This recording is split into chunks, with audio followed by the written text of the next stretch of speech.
Hi guys, so you've joined me at our first stop, which is Seaham, so just up on the northeast coast, a lovely seaside town. So Seaham used to be quite deprived. It was the mining area around here, Seaham, Dordon, Merton. It was quite neglected for some time, but Seaham's seen quite a lot of regeneration. The high street has now got some nice gelato shops, ice cream parlours, fish and chip shops, etc. There's a nice big block of SA apartments that's just been built that we'll go and have a look from the outside in a moment.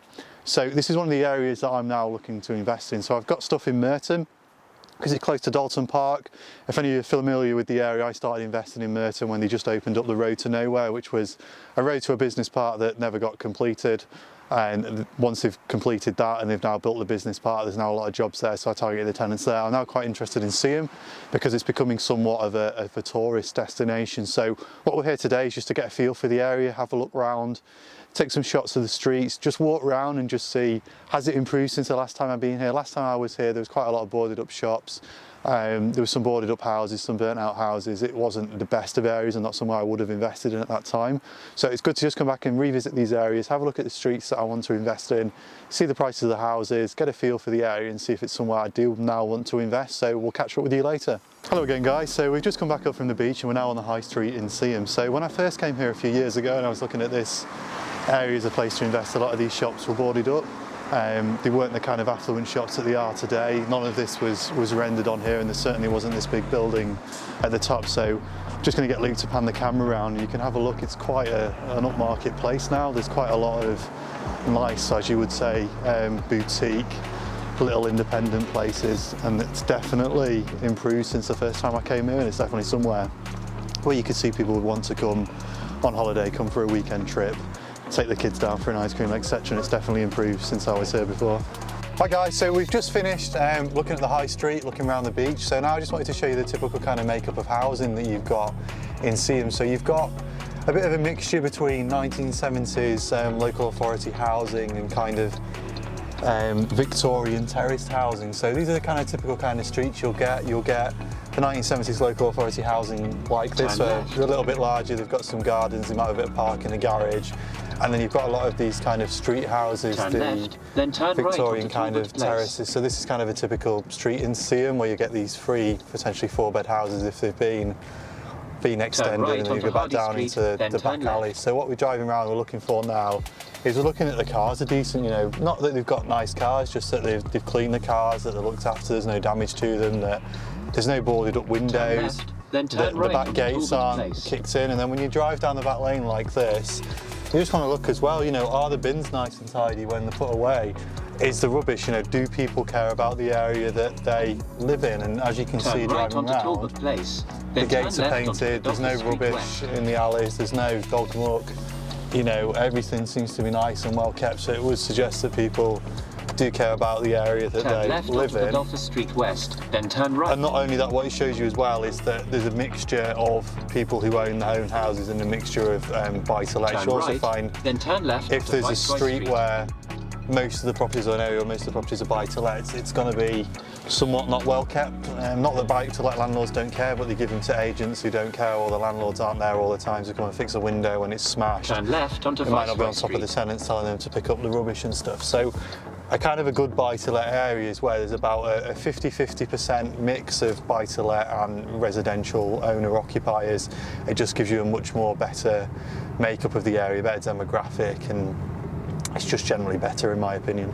Hi guys, so we've just been to visit a few areas and show you kind of different areas that we would invest in, that we wouldn't invest in. So we're now just grabbing a quick coffee on the way before we go and do some more viewings this afternoon. So just wanted to do a quick video just to show you what I like to call chaser calls, which is something I do throughout the day.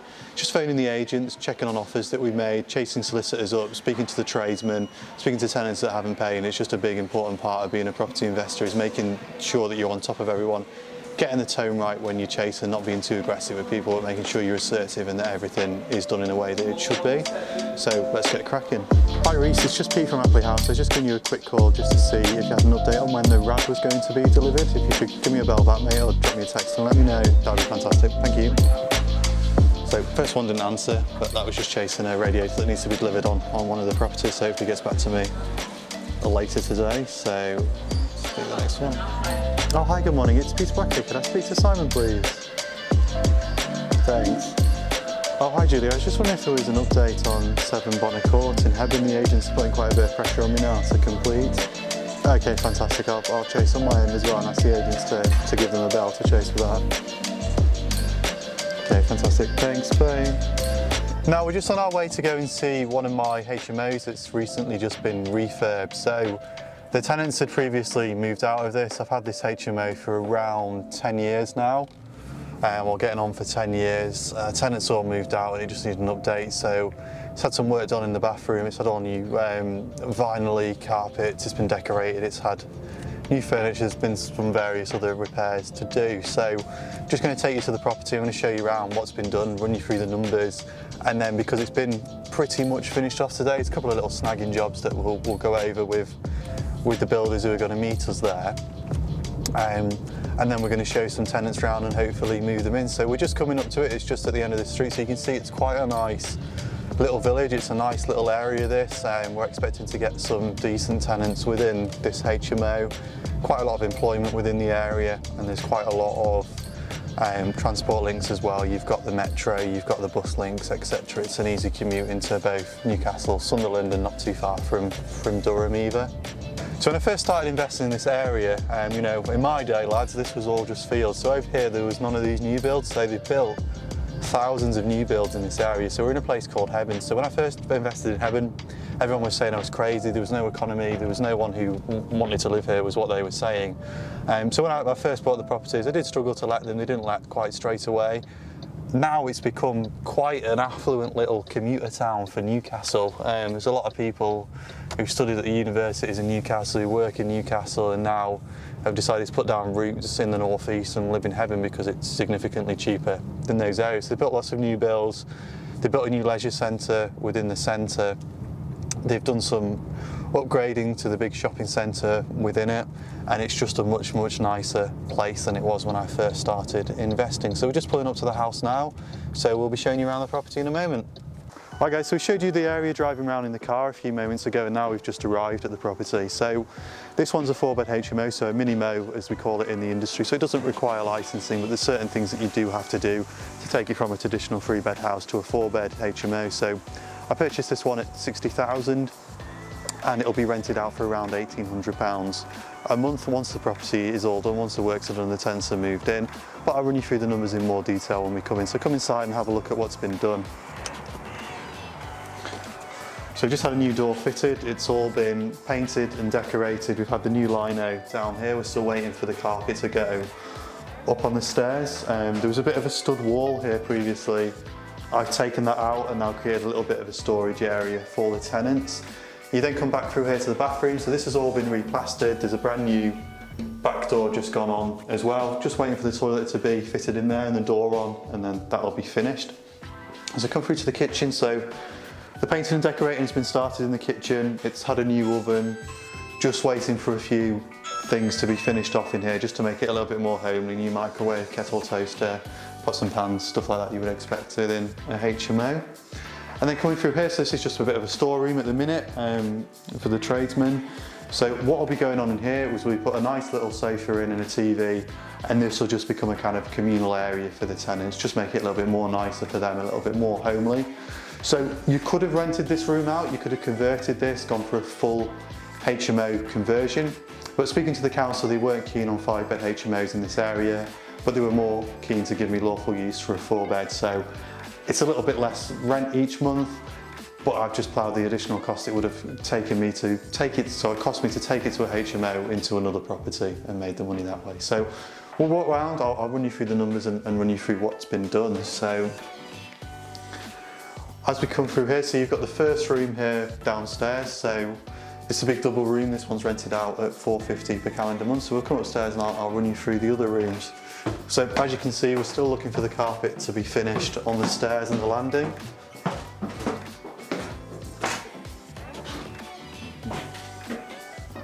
And then as we come up to the first room upstairs, so this is one of the, again, another large double room. This is currently advertised out at £450 and we've got people coming around 20 minutes, half an hour to come and view, so hopefully they take it. And we'll sign a date for once the work is finished and they can start moving in. So in this room, it's a new bed, new carpets, bit of plastering, bit of decorating. New lampshade, new door, new curtains, etc., and new doors on the built-in wardrobes as well. So a real nice refresh. A lot of time and money has been spent on making the property a lot nicer than it was previously. Same again, slightly smaller, but it is a double room, so this one will also be rented out at £450 per calendar month. Same again in here, a bit of plastering and painting, all new furniture, new curtains, just waiting on the lampshade and bulb in here. And then we've got the small room next door, and that one will be rented out around £400–425 per calendar month, depending on what we can get for it. Hi guys, so we've just been to see one of my smaller 4-bed HMOs that was undergoing the refurb. We've now come to a larger 5-bed HMO, so I just want to come and show you around the property, so come on in.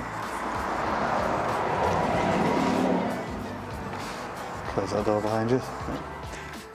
So you're coming down here, nice open hallway, so you've got first large double bedroom here, second double bedroom there, a little bit of storage, under the stairs, bikes, hoovers, stuff like that. And then you come through to the large communal kitchen through here. And then a little bit of a gym that the tenants have built outside, because they've all been here a while, they get on quite well. They kind of made that as a little bit of an area for themselves. So we continue the tour upstairs.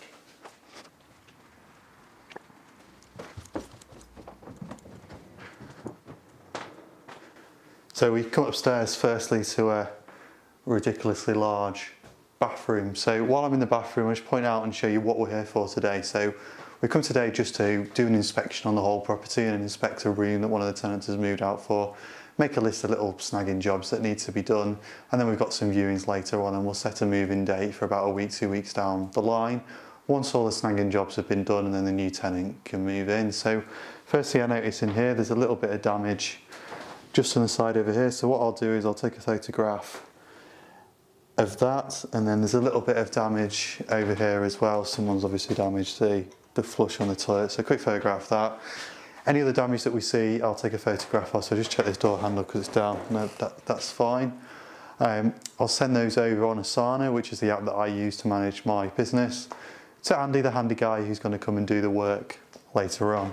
While doing the inspection, I'm just coming in just to see if there's any damage. So there's a little bit, one of the blinds down there, so we'll probably replace the blinds in here. The carpet's a little bit disgusting, so we'll put a new carpet in. I don't think they've even used the brand new wardrobe that we've fitted. It's still got the plastic on there, or the brand new chest of drawers that's there as well. So we just check for little bits and pieces like that, take photos of them, send them over to the handy guy who I employ to do my work for me, and they'll come back to me on that. So while we're here, I'll just run you through the numbers. So I paid the whopping sum of £80,000 for this property. I spent around another £7,000 to £8,000 converting it to a HMO. So that included the fire doors, carpets, furniture, tarting up the kitchen and bathroom, painting, decorating, a bit of plastering, some damp proofing downstairs. And then it also included the full fire alarm integrated system as well. So most people, when they're looking at fire alarm systems for a HMO, they'll spend probably £2–3 grand on a system. Seems like a reasonable sum. This system cost me 750 quid installed and fit, and then it was another 150 quid on top for the emergency lighting. So if you shop around, if you do it right, you can reduce your refurb cost on a HMO substantially. So as I said, paid 80,000 for this. Let's just round it off and say I spent 10 grand on the refurb for it, including furniture and legal costs. It was probably around the 10 grand mark. These double rooms get £450 a month, so there's 4 of these, and then there's one of the single rooms that gets £400 a month. So there's a substantial amount of income that this property generates, especially from an £80,000 investment. Right guys, so while we're going in between appointments, I just wanted to point out a couple of my properties to you that I own round within the South Tyneside area and just run you through the numbers. So this one here with the lovely clock and the big black doors is my 5-bed HMO. So I purchased that one for 80,000. There's around 8 to 10 grand of work on it, and it brings in £2,200 per calendar month. And it's now valued at around 200,000.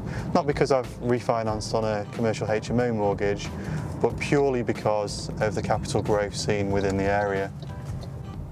Hi guys, so we've just driven past one of my HMOs, so just to contrast that, I want you to have a look at the block of flats here over on the right. So I've owned a few of the flats within this block over here, and I'm slowly trying to purchase the rest of them. So I paid 30,000 for one of the 2 beds within this block and 33,000 for the other. So you can see it's a very nice new build block of flats.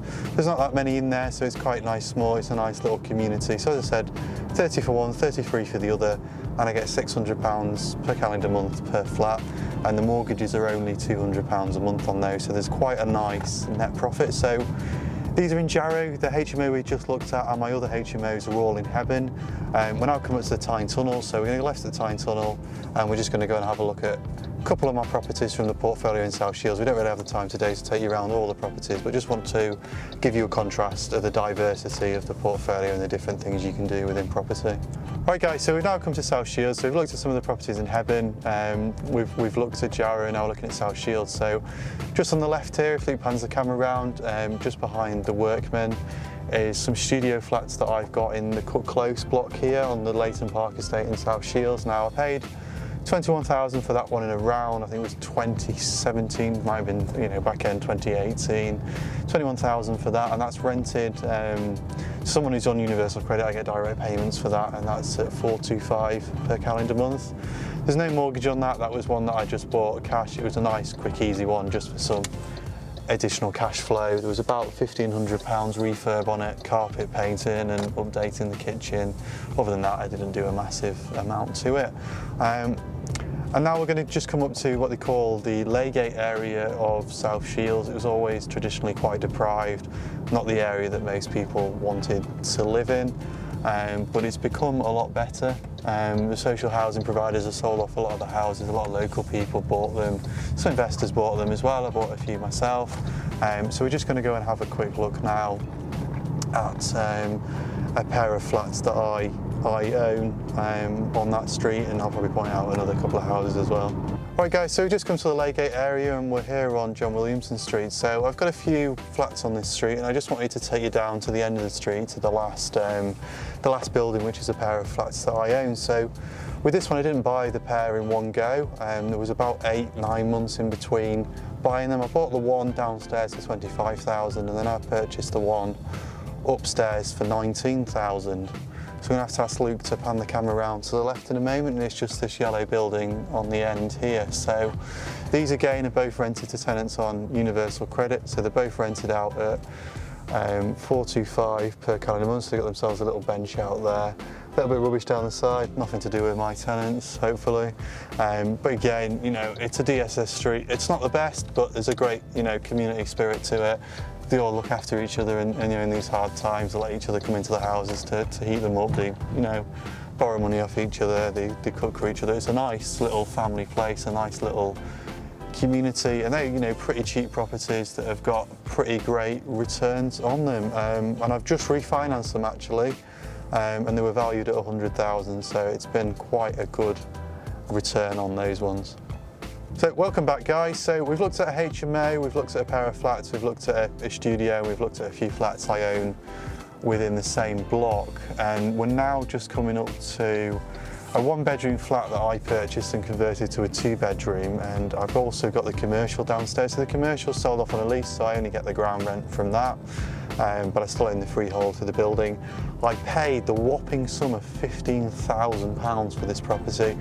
Again, it's rented to LHA tenants, so we get 425 per calendar month, and we're just coming up to it now. So as soon as the traffic lights go green, I'll get Luke to pan the camera around and you'll be able to see the commercial unit with the flat above.